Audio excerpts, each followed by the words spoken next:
if you structure the way you play the game in such a way that you're going to be, by definition, putting your attention consistently on what you want, you will get what you want. You'll get increasing clarity on what you want, and you will achieve it. It's fine and good for us to take care of our bodies, right? Because our bodies are important vehicles for us. But many of the spiritual masters have suggested that it is folly to fixate and grasp to those things which are transient. They teach us, they point out that it's wise to put your attention and hold fast to that which is eternal. Your body is transient. Anything that so what is eternal is the idea of safety and unsafety do not apply to what is eternal. It doesn't even apply. It doesn't even make any sense. So safety and unsafety only apply to that which is transient.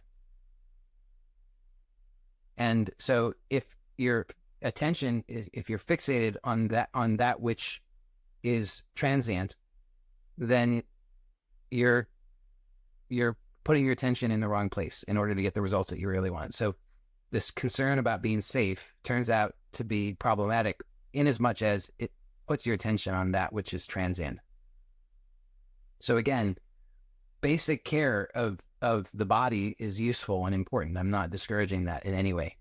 And having certain routines that will facilitate the health of the body and well-being and safety of the body. But think about Brahmana Maharshi, Nisargadatta Maharaj, Yogananda, Jesus.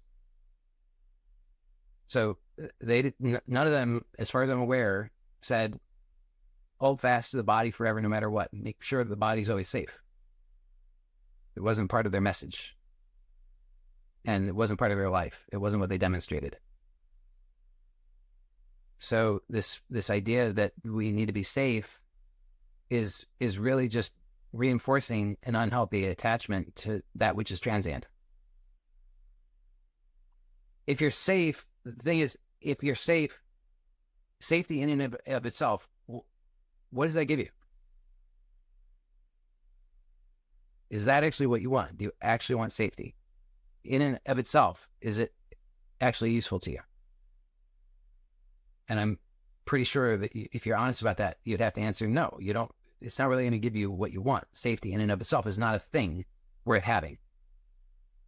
Safety could be viewed as a means to an end, but then the question is, what is the end that you want? Because if you're just holding on to safety, then you're not putting your attention on what you really want. So what is it that safety will give you? What will safety allow you to have or experience that is important to you? Because that's what you actually want. But if you're just putting your attention on safety, then you miss out on the thing that you actually want. And so think about it. If you're only going to have safety, that you can only, because the nature of the body is transient, you can only have that safety for a certain amount of time. And again, that safety could be for 10 years or 100 years or 1,000,000 years or 1,000,000,000 years, however long it is, it's time limited because the nature of the body is transient. Because we could say anything that is transient is subject to this problem of decay and death by definition. So the only thing that is not subject to that is that which is eternal.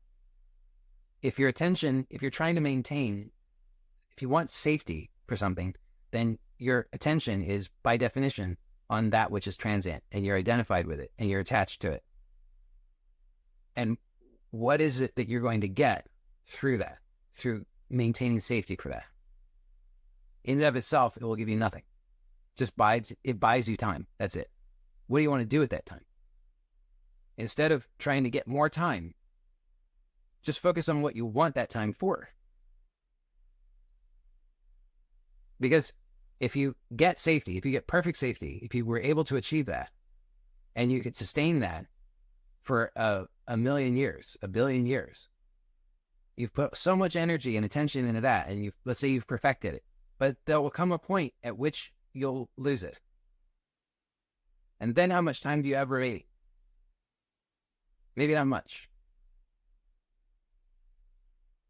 Wouldn't it be better just to use the time that you have now to focus on what you really want?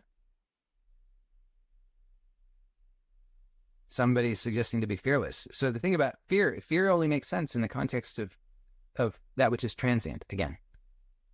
So true fearlessness is really just to no longer be attached or identified with that which is transient, and instead to focus on what you really want.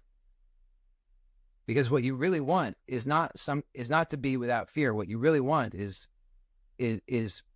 fearlessness is the natural result of you having clarity about what you really want and putting your attention on that.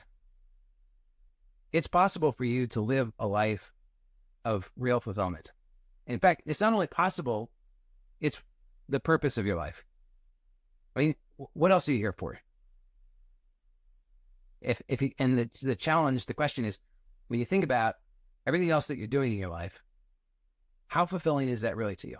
Is that really giving you the results that you want? And if it's not, which it's not for the most part, then the invitation is to actually take a look at a deeper level and find out what are the rules that you're using to play this game? Because you can choose to do it differently. That's totally within your power. Nobody else is making you do anything. You're not forced to do anything. And it's really up to you. And I encourage you to choose that which will really support what you actually want. So be courageous and be truly loving. Be willing to play this game in a way that really gives you good results. And I've suggested that one very useful way to play the game is with the aim of learning. And that learning fundamentally is about learning about yourself. It's about self-knowledge. And if you play it in that way, then you will gain increasing insight into everything that you really want. Because everything that you really want is, and you've heard this before probably, is who you actually are. So all those qualities of your true self is what you really want. You desire to know those things. And you can do that. But in order to do that, you just have to apply yourself. So just take stock, take inventory, and notice, how have you been playing this game? Know that you're empowered to choose differently, and that it's good and right for you to do so. Because by definition, your time here is limited. Use it wisely. Don't waste time on things that are not important to you. Don't waste time playing the game by rules that are not actually aligned with what you really want. And this is really good news, and it's not hard. You can choose right now. You can start doing that right now. And I promise you, make those small changes consistently, day by day, and you will find that your life is transformed. The life that I described to you earlier is really possible for you. You could wake up feeling connected, happy, joyful, peaceful, harmonious, enthusiastic about your life, about life itself. It's possible. No matter what your starting point is, that's possible for you. And it doesn't have to be that far off. But if you keep playing and thinking, oh, it's desperate, I have to win in a big way, I have to, I have to take some kind of desperate measures in order to finally set things right, then you're going to just probably make things worse. So I really encourage you to take a look and find out that you can make this change. It's not hard, and it will really transform your life in a beautiful, positive way. Just make it consistently, sincerely, every day.